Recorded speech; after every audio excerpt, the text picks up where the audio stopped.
नमस्कार दोस्तों, सभी का स्वागत है आपके अपने YouTube चैनल पीके स्टडी बस पे। तो आज के इस वीडियो में मैं गुप्त एवं गुप्तोत्तर काल का दूसरा क्लास लेकर आए हैं। जो 15 तक हम क्लास 1 में कर दिए हैं, आज दूसरा क्लास है। चलिए पहला नंबर क्वेश्चन से स्टार्ट करते हैं। पहला नंबर क्वेश्चन है, धर्मशास्त्रों में भू राजस्व की दर क्या है? ऑप्शन है 1/3, बी है 1/4 यानी 1/4 भाग, सी है 1/6 और डी है 1/8। इसका सही जवाब है ऑप्शन नंबर सी, 1/6। सभी धर्म शास्त्रों में भू राजस्व की दर 1/6 यानी उपज का 6ठा भाग थी। नेक्स्ट क्वेश्चन देखिए, 17 नंबर क्वेश्चन है, किस प्रकार की भूमि को अपरहत कहा जाता था? ऑप्शन है ए बिना जोती हुई जंगली भूमि, बी सिंचित भूमि, डी घने जंगल वाली भूमि और डी जोती हुई भूमि। ये उपयुक्त में से कोई नहीं है, उपयुक्त में से एक से अधिक। इसका सही जवाब है ऑप्शन नंबर ए, बिना जोती हुई जंगली भूमि। बिना जोती हुई जंगली भूमि वह भूमि जिस पर खेती नहीं की गई हो को अपरहत भूमि कहा जाता है। यह गुप्तकालीन राजस्व व्यवस्था का एक पद यानी कि टर्म है। नेक्स्ट देखिए, 18 नंबर क्वेश्चन है, अमरकोश के अनुसार भूमि के प्रकाशों पर विचार करें। ऑप्शन है ए उर्वरा उपजाऊ, बी मरु रेगिस्तान, सी सादबला घास और डी देवमातुक वर्षा से सिंचित। निम्न में से कौन सा सही है? ऑप्शन है ए और बी दोनों, बी में है सी और डी दोनों, सी में है बी सी डी और डी में है उपयुक्त में से एक से अधिक। इसका सही जवाब होगा ऑप्शन नंबर डी, उपयुक्त में से एक से अधिक।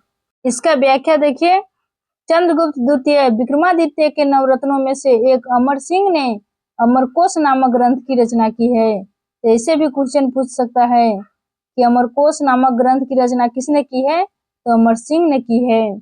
अमरकोश में भूमि के 12 प्रकार की भूमियां की सूची दी गई है, जिसमें शामिल है कौन कौन से हैं? तो पहला है उर्वर। उर्वर कहते हैं उपजाऊ भूमि के, जिसमें खेती बाड़ी होता है, उपजाऊ भूमि को कहते हैं उर्वर। उसके बाद दूसरा है मरु। मरु कहते हैं मरुस्थली भूमि, जिस पर खेती बाड़ी नहीं होता है और उसको कहते हैं मरुस्थली भूमि। उसके बाद है ऊसर। ऊसर कहते हैं बंजर भूमि को। और अपरहत कहते हैं पड़ती भूमि को, जिसमें खेती बाड़ी नहीं करते हैं, धान गेहूं ये सब नहीं उपजाते हैं, उसको छोड़ देते हैं वैसे ही, उसी को करते हैं पड़ती भूमि। सादवल या सादबला घास वाली भूमि को कहते हैं। उसके बाद है पंकील। पंकील कहते हैं कीचड़ वाली भूमि को। जल प्रायानुपम नमी युक्त भूमि को कहते हैं। उसके बाद है कच्छ। कच्छ कहते हैं दलदली या जल स्रोत के निकट भूमि को। उसके बाद है सरकरा। सरकरा कहते हैं चुन्ना पत्थर या कंकर युक्त भूमि को। सरकरावती बलुआही भूमि को कहते हैं सरकरावती। और नदी मातृक कहते हैं नदी द्वारा सिंचित भूमि को। तथा देवमातृक वर्षा द्वारा सिंचित को देवमातृक कहते हैं। नेक्स्ट क्वेश्चन देखिए, 19 नंबर क्वेश्चन है, प्रसिद्ध इलाहाबाद प्रशस्ति का लेखक कौन था? ऑप्शन है A Kalidas, B Harisen, C Ravikirti और डी है शूद्रक। इसका सही जवाब है option number B, Harisen. Allahabad प्रशस्ति का लेखक कौन थे? तो हरिसेन थे। प्रसिद्ध इलाहाबाद प्रशस्ति का लेखक हरिसेन था। हरिसेन ने इलाहाबाद वर्तमान में कहाँ पड़ता है? तो प्रयागराज में। इसके अशोक स्तंभ पर समुद्रगुप्त के विषय में प्रशंसात्मक वर्णन प्रस्तुत किया है, जिसे प्रयाग प्रशस्ति कहा जाता है। इसी प्रशस्ति में हरिसेन ने स्वयं को संधि विग्रहिक, कुमारामात्य और दंडनायक बताया है, जिसका तात्पर्य है कि गुप्त काल में एक व्यक्ति एक से अधिक पदों पर नियुक्त हो सकता है। नेक्स्ट क्वेश्चन देखिए, 20 नंबर क्वेश्चन है, निम्नलिखित में से किस वंश के शासकों को पुराणों में श्री पर्वतीय कहा गया है? ऑप्शन है ए वाकाटक, बी इक्ष्वाकु, सी शक और डी है खरवेल। इसका सही जवाब है option number B, Ikshvaku. Ikshvaku वंश के शासकों को पुराणों में श्री पर्वतीय यानी श्री पर्वत के क्षेत्र का शासक तथा आंध्र भृतीय आंध्रों का नौकर कहा गया है। पहले वे सातवाहनों के सामंत थे, किंतु उनके बाद उन्होंने अपनी स्वतंत्रता घोषित कर दी। इस वंश का संस्थापक श्री शांतमूल था। नेक्स्ट क्वेश्चन देखिए, 21 नंबर क्वेश्चन है, राजा प्रवर सेन के बारे में निम्नलिखित पद पर विचार करें। ऑप्शन ए है वह वाकाटक वंश का वास्तविक संस्थापक था। बी है उनका साम्राज्य उत्तर में बुंदेलखंड से लेकर दक्षिण में हैदराबाद तक था। सी है वह अपने पिता विद्या शक्ति के उत्तराधिकारी बने। और डी है उनका उल्लेख पुराणों में मिलता है। और उसके बाद है निम्नलिखित में से कौन सा कथन सही है वो बताना है। ऑप्शन ए है ए और बी दोनों, बी है ए और सी दोनों, डी है सी है बी सी डी और डी है उपयुक्त में से एक से अधिक। इसका सही जवाब है ऑप्शन नंबर डी, उपयुक्त में से एक से अधिक, जो कि 17वीं बीपीएससी प्री एग्जाम 2024 में पूछा गया है। उसके बाद देखिए 22 नंबर क्वेश्चन है, हुन राजा तोरमान किस औलिकर राजा द्वारा पराजित किया गया था। ऑप्शन है ए यशोवर्मन, बी है प्रकाश धर्मन, सी राज्यवर्धन और डी है विष्णुवर्धन। ई है उपयुक्त में से कोई नहीं है, उपयुक्त में से एक से अधिक। इसका सही जवाब है ऑप्शन नंबर बी, प्रकाश धर्मन। हुन राजा तोरमान औलिकर राजा प्रकाश धर्मन द्वारा पराजित किया गया था। स्कंदगुप्त की मृत्यु के बाद हुनों ने गंगा घाटी पर पुनः आक्रमण किया। इस दूसरे हुन आक्रमण का नेता तोरमान था। मध्य भारत के एरन नामक स्थान से वराह प्रतिमा पर खुदा हुआ उसका लेख मिला है। कौशाम्बी से तोरमान की 2 मुहरें मिली है। तोरमान ने अपने पुत्र मिहिर कुल को अपना उत्तराधिकारी की नियुक्ति दिया था। नेक्स्ट देखिए, नेक्स्ट 23 नंबर क्वेश्चन है, वर्धन राजवंश की स्थापना किसने की। ऑप्शन है ए पुष्यमित्र, बी है राज्यवर्धन, सी है आदित्यवर्धन और डी है प्रभाकरवर्धन। ई है उपयुक्त में से कोई नहीं है, उपयुक्त में से एक से अधिक। इसका सही जवाब है ऑप्शन नंबर ए, पुष्यभूति। वर्धन वंश की स्थापना किसने की, तो पुष्यभूति ने की थी। वानभट्ट की रचना हर्ष चरित के अनुसार वर्धन वंश की स्थापना पुष्यभूति नामक व्यक्ति के थानेश्वर यानी स्थानेश्वर में की थी। हर्षवर्धन इस समय सबसे बड़ा शासक था। नेक्स्ट 24 नंबर क्वेश्चन है, कवि वान निवासी था। ऑप्शन है ए पाटलिपुत्र का, बी थानेश्वर का, सी भोजपुर का और डी उपयुक्त में से कोई नहीं। इसका सही जवाब है ऑप्शन नंबर डी, उपयुक्त में से कोई नहीं। वानभट्ट के जन्म को लेकर विद्वानों के मध्य यानी बीच काफी मतभेद देखने को मिलता है। कुछ विद्वानों के अनुसार उनका जन्म बिहार में सोन नदी के किनारे अवस्थित प्रतिफुटा नामक गांव में हुआ था, जबकि कुछ विद्वानों के अनुसार उनका जन्म उत्तर प्रदेश में कान्यकुब्ज यानी कन्नौज के समीप प्रतिकूट गांव में हुआ था। इनके पिता का नाम चित्रभानु तथा माता का नाम राजदेवी था। नेक्स्ट क्वेश्चन देखिए, 25 नंबर क्वेश्चन है, हर्षवर्धन के शासनकाल में किस चीनी यात्री ने भारत की यात्रा की थी। ऑप्शन है ए फहियान, बी ह्वेनसांग, सी है इत्सिंग और डी है नास तारानाथ। इसका सही जवाब है option number B, Hiuen Tsang. Harshavardhan के समय की सर्वप्रथम घटना चीनी यात्री ह्वेनसांग के भारत आगमन की है। उसकी उत्कंठ अभिलाषा महात्मा बुद्ध के चरण चिन्हों द्वारा पवित्र किए स्थानों को देखने का एवं पवित्र बौद्ध ग्रंथों का अध्ययन करने की थी, जो उन दिनों भारत में सुलभ थे। इस उद्देश्य की पूर्ति हेतु उसने तांग शासकों की राजधानी चांगआन या चंगन से भारतवर्ष के लिए 629 ईस्वी में प्रस्थान किया। अपनी भारत यात्रा के ऊपर उसने एक ग्रंथ लिखा जिसे CU भी कहा जाता है। नेक्स्ट क्वेश्चन देखिए, 26 नंबर क्वेश्चन है, चीनी यात्री ह्वेनसांग ने किस विश्वविद्यालय में अध्ययन किया था? ऑप्शन है ए तक्षशिला, बी है विक्रमशिला, सी है वर्धा मगध और डी है नालंदा। इसका सही जवाब है ऑप्शन नंबर डी, नालंदा। 673 ईस्वी में ह्वेनसांग नालंदा विश्वविद्यालय गया। इस समय यहाँ के कुलपति आचार्य शिलभद्र थे। लगभग 15 माह यानी सवा वर्ष तक अध्ययन में निवास कर उसने आचार्य शिलभद्र योग शास्त्र का अध्ययन किया। इसके बाद वह बंगाल, उड़ीसा, धान्य कटक होता हुआ कराची पहुंचा।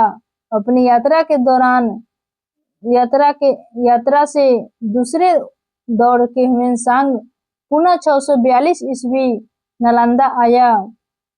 इस प्रकार ह्वेनसांग की नालंदा में निवास कुल अवधि दोनों यात्रा को मिलाकर लगभग 2 वर्ष थी। नेक्स्ट 27 नंबर क्वेश्चन है, ह्वेनसांग की भारत में यात्रा के समय सूती कपड़ों के लिए सबसे प्रसिद्ध नगर कौन था? ऑप्शन है ए वाराणसी, बी है मथुरा, सी है पाटलिपुत्र और डी है काशी। इसका सही जवाब है ऑप्शन नंबर बी, मथुरा। चीनी यात्री ह्वेनसांग हर्षवर्धन 606 से लेकर 647 ईस्वी के मध्य में भारत आया था। उसके अनुसार उस समय सूती वस्त्रों के लिए प्रसिद्ध था, जबकि वाराणसी रेशमी वस्त्रों के लिए प्रसिद्ध था। ह्वेनसांग बताता है कि थानेदार की समृद्धि का प्रधान कारण वहां का व्यापार ही था। मान के थानेश्वर नगरी को अतिथियों के लिए चिंतामणि भूमि तथा व्यापारियों के लिए लाल भूमि बताया है। 28 नंबर क्वेश्चन है, निम्नलिखित में से किस शासक ने हर्ष के समय असम पर शासन किया था? ऑप्शन है ए अश्वद जहां, बी है भास्कर वर्मन, सी है राजा दाहिर और डी है उपयुक्त में से एक से अधिक।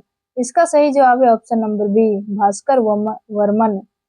हर्ष के समय भास्कर वर्मन ने असम पर प्रशासन किया था। भास्कर वर्मन कामरूप असम में वर्मन राजवंश का शासक था। मुकुंद माधव शर्मा की पुस्तक इंस्क्रिप्शन ऑफ एशिएंट असम और असम गेजेटियर के अनुसार भास्कर वर्मन के उपरांत कुछ वर्षों के लिए अवंती वर्मन शासक बना, जिसे साल स्तंभ ने गद्दी से हटाकर सिंहासन हथिया लिया। नेक्स्ट क्वेश्चन देखिए, 29 नंबर क्वेश्चन है, 7वीं शताब्दी ईसा के दौरान भारत का कौन शासक था जो बौद्ध धर्म के संरक्षण और सांस्कृतिक गतिविधियों के समर्थन के लिए जाना जाता था? इस ऑप्शन है ए अशोक महान, बी हर्ष, सी चंद्रगुप्त मौर्य और डी है उपयुक्त में से एक से अधिक, ई है उपयुक्त में से कोई नहीं। इसका सही जवाब है ऑप्शन नंबर बी, हर्ष। 7वीं शताब्दी के दौरान भारत का पुष्य वंश का शासक हर्ष यानी हर्षवर्धन बौद्ध धर्म के संरक्षण और सांस्कृतिक गतिविधियों के समर्थन के लिए जाना जाता है। हर्षवर्धन ने लगभग 606 ईस्वी से लेकर 647 लगभग 41 वर्षों तक शासन किया। नेक्स्ट 30 नंबर क्वेश्चन है, गुप्त वाकाटक युग में तार्किक तर्क और बहस पर ध्यान केंद्रित करते हुए भारतीय दर्शन के दौरान दर्शन के किस महत्वपूर्ण स्कूल का विकास हुआ? ऑप्शन है ए वैशेषिक, बी है मीमांसा, सी है अन्याय न्याय और डी है उपयुक्त में से एक से अधिक। इसका सही जवाब है ऑप्शन नंबर सी, न्याय। मृत वाकाटक युग में तार्किक तर्क और बहस पर ध्यान केंद्रित करते हुए भारतीय दर्शन मूल स्कूल न्याय का विकास हुआ। न्याय दर्शन के संस्थापक कौन थे? तो गौतम हैं। न्याय दर्शन के अनुसार ज्ञान वैध और अवैध हो सकता है। वैध ज्ञान को प्रमा और अवैध ज्ञान को अप्रमा कहा जाता है। नेक्स्ट क्वेश्चन देखिए, नेक्स्ट 31 नंबर क्वेश्चन है, इनमें से किसने पहली बार यह व्याख्या की थी कि पृथ्वी अपनी धुरी पर घूमने के कारण प्रतिदिन सूर्य और सूर्यास्त होता है? ऑप्शन है ए आर्यभट्ट, बी है भास्कर, सी है ब्रह्मगुप्त और डी है वराह मिहिर। ये उपयुक्त में से कोई नहीं है, उपयुक्त में से एक से अधिक। इसका सही जवाब है option number A, Aryabhata. Aryabhata प्रथम व्यक्ति थे जिन्होंने यह व्याख्या की थी कि पृथ्वी अपनी धुरी पर घूमने के कारण ही प्रतिदिन सूर्योदय और सूर्यास्त होता है। नेक्स्ट 32 नंबर क्वेश्चन है, इनमें से कौन गुप्त काल में औषधि के क्षेत्र में अपने कार्य के लिए जाने जाते हैं? ऑप्शन है ए सुश्रुत, बी सौमिला, डी है शूद्रक और डी है शौनक। ये है उपयुक्त में से कोई नहीं है, उपयुक्त में से एक से अधिक। इसका सही जवाब है ऑप्शन नंबर ए, उपयुक्त में से कोई नहीं है, उपयुक्त में से एक से अधिक। सुश्रुत को शल्य क्रिया का जनक कहा जाता है। ये काशी में रहने वाले थे। इनका काल लगभग 1000 ईसा पूर्व से लेकर 600 ईसा पूर्व तक माना जाता है। शौनक ऋग्वेद कालीन ऋषि थे। शूद्रक गुप्तकालीन नाटककार थे।